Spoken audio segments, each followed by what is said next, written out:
আসসালামু আলাইকুম রহমতুল্লাহি ওয়া বারাকাতুহু। সালাতুত তাসবিহ এই নামাজের গুরুত্ব সম্পর্কে আলোচনা করব। এই নামাজে রয়েছে অসংখ্য সওয়াব। এর মর্যাদা শ্রবণ করে ওই সব লোকেরাই উহা তরক করতে পারে যারা দিনের কাজে অলস উদাসীন।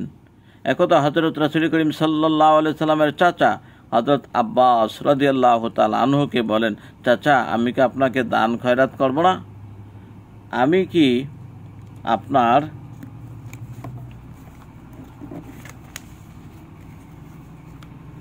আপনার সাথে ভালো ব্যবহার, সৎ ব্যবহার করব না? এমন 10টি নিয়ামত আছে যখন আল্লাহ আপনার গুনাহ মাফ করে দিবেন।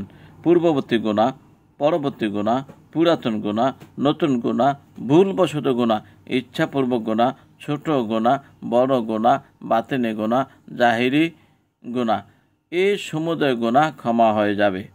অতঃপর তিনি তাকে সালাতুত তাসবিহ নিয়ম শিক্ষা দিয়ে বলেন, সম্ভব হলে আপনি উহা দৈনিক একবার আদায় করবেন।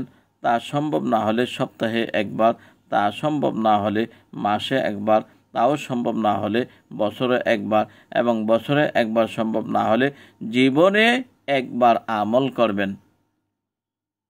এই নামাজের নিয়ম সম্পর্কে তিরমিজি শরীফের 309 পৃষ্ঠা হযরত আব্দুল্লাহ বিন মুবারক রাদিয়াল্লাহু তাআলা আনহু থেকে বর্ণিত আছে। তিনি বলেন, প্রথমে নামাজের নিয়ত করতে হবে। আল্লাহু আকবার বলে তাকবীর তাহরিমার পর যথারীতি সানা পাঠ করবে অথবা নিম্নোক্ত দোয়াটি 15 বার পাঠ করবে। দোয়াটি হলো এই: সুবহানাল্লাহি আলহামদুলিল্লাহি ওয়া লা ইলাহা ইল্লাল্লাহু আল্লাহু আকবার, সুবহানাল্লাহি আলহামদুলিল্লাহি ওয়া লা ইলাহা ইল্লাল্লাহু আল্লাহু আকবার। অতঃপর আউযু বিল্লাহ, বিসমিল্লাহ সহ সূরা ফাতিহা ও অন্য সূরা পাঠ করবে। অতঃপর 10 বার উক্ত দোয়া পাঠ করবে। তারপর রুকুতে গিয়ে 10 বার উক্ত তাসবিহ পাঠ করবে। রুকু হইতে মাথা উঠায়ে সোজা দাঁড়িয়ে 10 বার উক্ত তাসবিহ পাঠ করবে। অতঃপর সিজদায় যাবে এবং সেখানে 10 বার উক্ত দোয়া পাঠ করবে। তারপর 2 সিজদার মাঝখানে 10 বার উক্ত দোয়া পাঠ করবে। দ্বিতীয় সিজদায় গিয়ে আবারও উক্ত তাসবিহ 10 বার পাঠ করবে।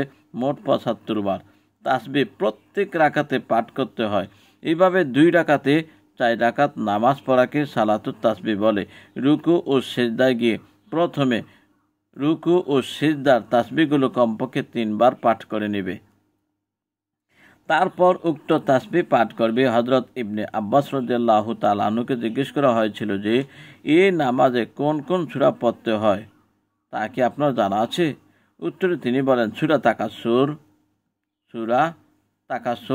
সূরা আসর, সূরা কাফিরুন।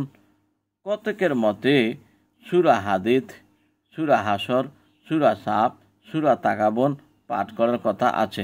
তবে ইহা হাফেজ লোকের পক্ষে সম্ভব। উল্লেখ্য যে তাসবিহগুলো পাঠের সময় হাতের অঙ্কিগুলো গণনা করবে না, বরং ধীরে ধীরে হিসাব করবে। এটা মোটেই অসম্ভব নহে। মিশকাত শরীফের হাদিস 117 পৃষ্ঠাতে এগুলি পাবেন। এবার চলুন সালাতুত তাসবিহ নামাজের আরবি নিয়ত। নাওয়াইতু আনুসাল্লিয়া লিল্লাহি তাআলা আরবা'a রাকাতাই সালাতুত তাসবিহ সুন্নাত রাসূলিল্লাহি তাআলা মুতাওয়াজ্জিহান ইলা জাতিল কাবাতুশ শরীফাতি আল্লাহু আকবার। বাংলা উচ্চারণ দেওয়া আছে এবং বাংলা নিয়ত।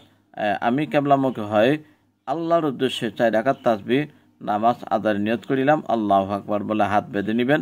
অন্যান্য নামাজ যেই নিয়মে পড়ে থাকেন এই নামাজটিও সেই নিয়মে পড়বেন। তবে তাসবিহর কথা অবশ্যই আমি স্মরণ আবারও করিয়ে দিচ্ছি। সুবহানাল্লাহি আলহামদুলিল্লাহি ওয়া লা ইলাহা ইল্লাল্লাহু আল্লাহু আকবার।